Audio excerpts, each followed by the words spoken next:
John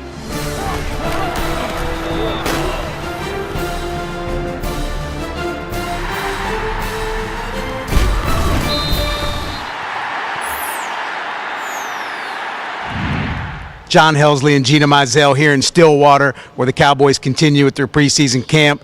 Gina, a little bit warmer today. Yes. Once upon a time, the first day of pads was a big topic. We found out today not so much with the Cowboys. Yeah, they've been in shoulder pads for the past couple of days, but finally put the pads on their legs today. And yeah, Jeremy Smith, Sean Lewis said that really that's not a huge deal. They've kind of been going full thud, like they like to say here in Stillwater, for a few days now. And again, we've talked a lot in the past years about Mike Gundy's practice philosophy, and they don't want to overdo it. They don't want these guys to get too physical. But at the same time, here probably in the next few days or a week or so, they will have to crank it up a little bit, considering the opponent in Mississippi State on August 31st. All right, one of the really hot topics of this camp is the running back position. They lost Joseph Randall, of course, Jeremy Smith, the obvious number one guy, but there's some question at number two. Who will fill that void? Des Rowland has gotten some good talk. Mike Gundy talked about him today.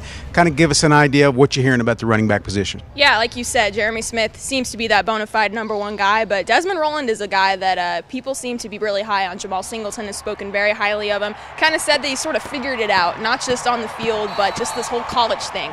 Going to class, making sure you're studying up, doing what you're supposed to do, and so it seems like he's going to be certainly a candidate to be that number two guy. And then beyond that, you've got a youngster in Caleb Moncrief, and you've got two incoming freshmen in Corey and Webster and Rennie Childs, and it sounds like one of those guys needs to emerge. They need at least three, probably four running backs, and so again, these freshmen, Jeremy Smith talked about how Corey Webster's a little more physical, Rennie Childs is more of a speedster, but it'll be interesting to see if one or both of those guys kind of emerges and takes that number three, number four type role.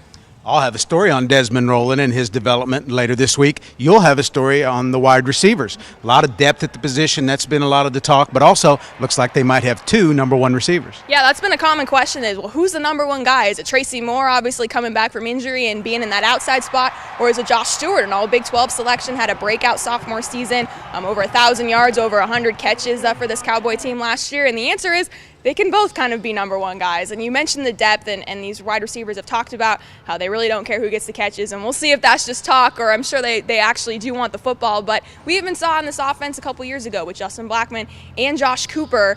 Both of them were stellar. Obviously, Blackman, a two-time Biletnikoff winner, but Josh Cooper ended his career ranked in the top 10 in school history in both catches and receiving yards. So a slot guy and an outside guy can thrive in this offense. So certainly they've got an abundance of riches at the wide receiver position, that's for sure. All right, Gina and I will continue to bring you the news from Stillwater in the paper on newsok.com. And let's now cut and have a look and see what Mike Gundy and some of the OSU players had to say after practice today. We had a good workout today, full pads, and we had some heat, which was really good for our football team. They got a little sluggish in the middle, but then we finished strong. When we kicked the music on, I think it made everybody play a little faster, pick the tempo up. So we had a good day. Been healthy. We've been fortunate. Our players have stayed healthy.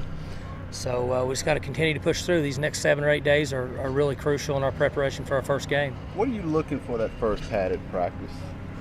Oh, just effort. It's still really early in the season, and guys playing with effort. There's going to be mistakes, and get back up and play the next play. But there's some good and some bad. There's always room to improve, and there's always stuff to go over, and for us guys to teach them up and to coach them up, and for the players to learn and get better at from a fundamental standpoint, from a scheme standpoint, from an overall unit standpoint. That's what we're looking to do, just improve one day at a time. I feel like we're doing a great job. From where we're at, we're only like 5 or 6 days in the camp, and we're, really pushing hard, and the young guys are stepping up, and it's a really good feeling to see that as a veteran, knowing that, as long as we keep, moving forward and everything's going to be good for us. Does this offense show that, you can have an outside guy and an inside guy really, thrive, and it doesn't really matter? Oh, for sure, and they proved it, and we're just trying to, as a unit, we're just working on coming together, knowing everybody's spots, and, just working hard together, and everything going to come along, and we're going to be good come August 31st. So.